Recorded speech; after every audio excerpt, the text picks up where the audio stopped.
In Christian end times theology, postmillennialism is an interpretation of chapter 20 of the book of Revelation, which sees Christ's second coming as occurring after the Millennium, a golden age in which Christian ethics prosper. The term subsumes several similar views of the end times, and it stands in contrast to premillennialism and, to a lesser extent, amillennialism. Postmillennialism holds that Jesus Christ establishes his kingdom on earth through his preaching and redemptive work in the first century, and that he equips his church with the gospel, empowers her by the Spirit, and charges her with the Great Commission to disciple all nations. Postmillennialism expects that eventually the vast majority of men living will be saved. Increasing gospel success will gradually produce a time in history prior to Christ's return in which faith, righteousness, peace, and prosperity will prevail in the affairs of men and of nations. After an extensive era of such conditions, Jesus Christ will return visibly, bodily, and gloriously, to end history with the general resurrection and the final judgment, after which the eternal order follows. Postmillennialism was a dominant theological belief among American Protestants who promoted reform movements in the 19th and 20th century such as abolitionism and the social gospel. Postmillennialism has become one of the key tenets of a movement known as Christian Reconstructionism. It has been criticized by 20th-century religious conservatives as an attempt to immanentize the eschaton. Background: the Savoy Declaration of 1658 contains one of the earliest creedal statements of a postmillennial eschatology. As the Lord in his care and love towards his church hath in his infinite wise providence exercised it with great variety in all ages, for the good of them that love him, and his own glory, so according to his promise, we expect that in the latter days, Antichrist being destroyed, the Jews called, and the adversaries of the kingdom of his dear Son broken, the church as of Christ being enlarged and edified through a free and plentiful communication of light and grace, shall enjoy in this world a more quiet, peaceable and glorious condition than they have enjoyed. John Jefferson Davis notes that the post-millennial outlook was articulated by men like John Owen in the 17th century, Jonathan Edwards in the 18th century, and Charles Hodge in the 19th century. Davis argues that it was the dominant view in the 19th century, but was eclipsed by the other millennial positions by the end of World War I due to the pessimism and disillusionment engendered by wartime conditions. Reforms. George M. Fredrickson argues, the belief that a religious revival and the resulting improvement in human faith and morals would eventually usher in 1,000 years of peace and justice antecedent to the second coming of Christ was an impetus to the promotion of progressive reforms. As historians have frequently pointed out, during the Second Great Awakening of the 1830s, some divines expected the millennium to arrive in a few years.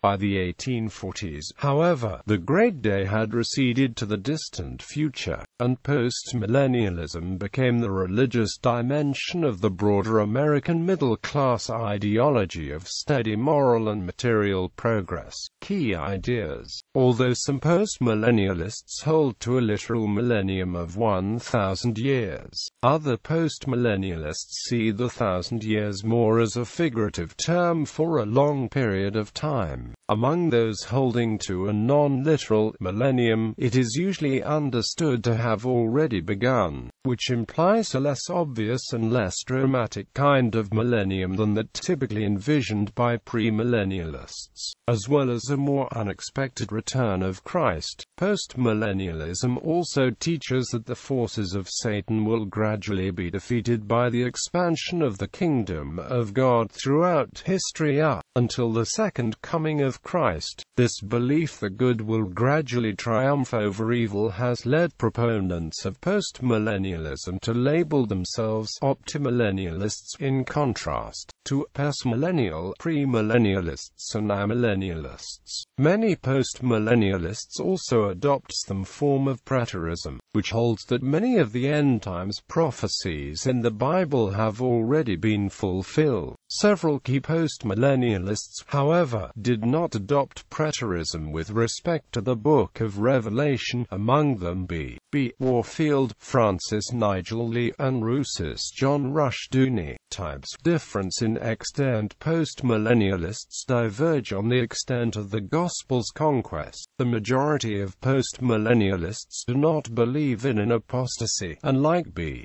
Warfield, believe the apostasy refers to the Jewish people's rejection of Christianity either during the first century or possibly until the return of Christ, at the end of the millennium. This postmillennial perspective essentially dovetails with the thinking of amillennial and premillennial schools of eschatology. There is a minority of postmillennial scholars, however, who discount the idea of a final apostasy, regarding the gospel conquest ignited by the Great Commission to be total and absolute, such that no unsaved individuals will remain after the Spirit has been fully poured out on all flesh.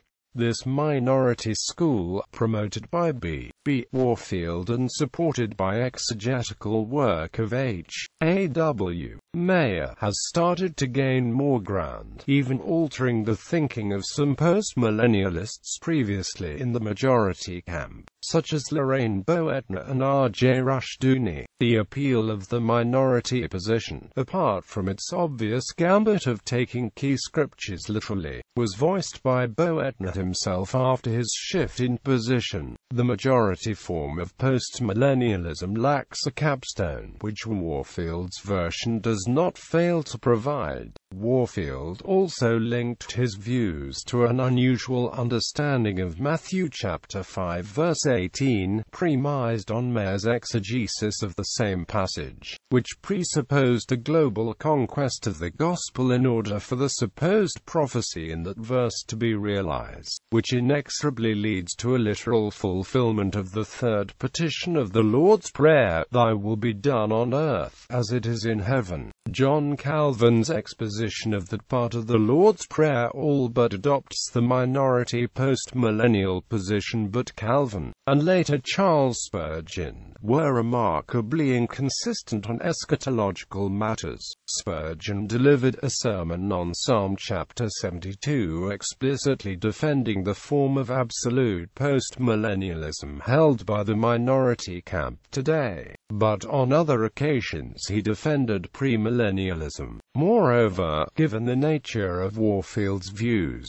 Warfield disdained the millennial labels, preferring the term eschatological universalism for the brand of postmillennialism now associated with his thinking. Warfield, like those who follow in his footsteps, did not seek to support his doctrine of cosmic eschatology from Revelation chapter 20, treating that passage as descriptive of the intermediate state and the contrast between church militant and triumphant. This tactic represented an abandonment of the Augustinian approach to the passage, ostensibly justified by a perceived advance in taking the Book of Revelation's parallel passages to the little season of Satan more seriously. Difference in means. Postmillennialists also diverge on the means of the Gospel's conquest. Revivalist postmillennialism is a form of the doctrine held by the Puritans and some today that teaches that the millennium will come about not from Christians changing society from the top down but from the bottom up at the grassroots level. Reconstructionist postmillennialism, on the other hand, sees that along with grassroots preaching of the gospel and explicitly Christian education, Christians should also set about changing society's legal and political institutions in accordance with biblical, and also sometimes theonomic,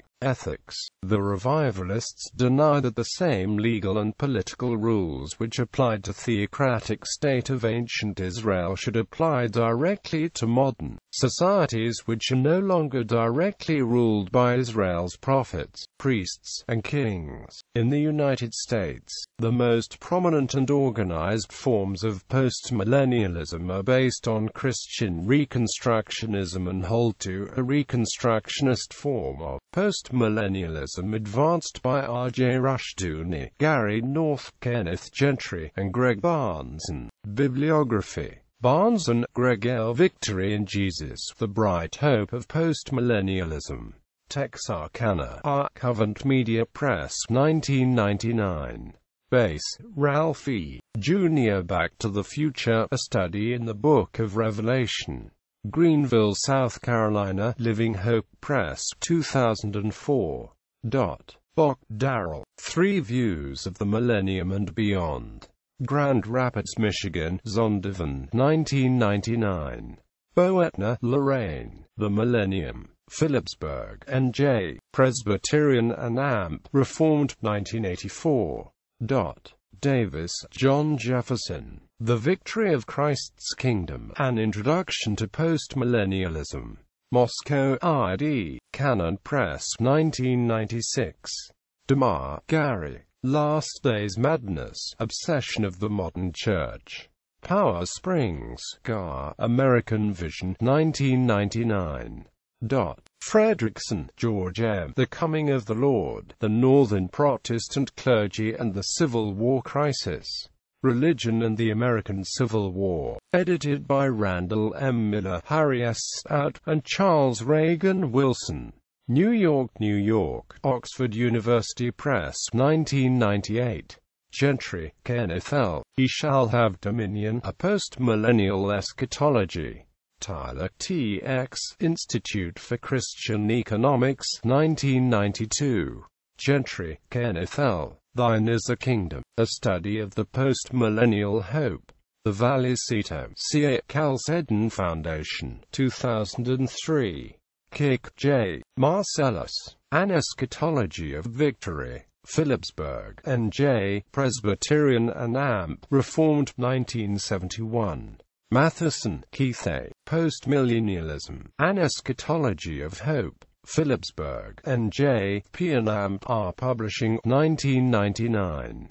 Good one-volume overview of postmillennialism, written by our proponent, Murray, Ian. The Puritan Hope, A Study in Revival and the Interpretation of Prophecy. London, UK. Banner of Truth Trust, 1971. North, Gary. Millennialism and Social Theory. Tyler T. X. Institute for Christian Economics, 1990. Sproul, R. C. The Last Days According to Jesus. Grand Rapids, Michigan, Baker Books, 1998.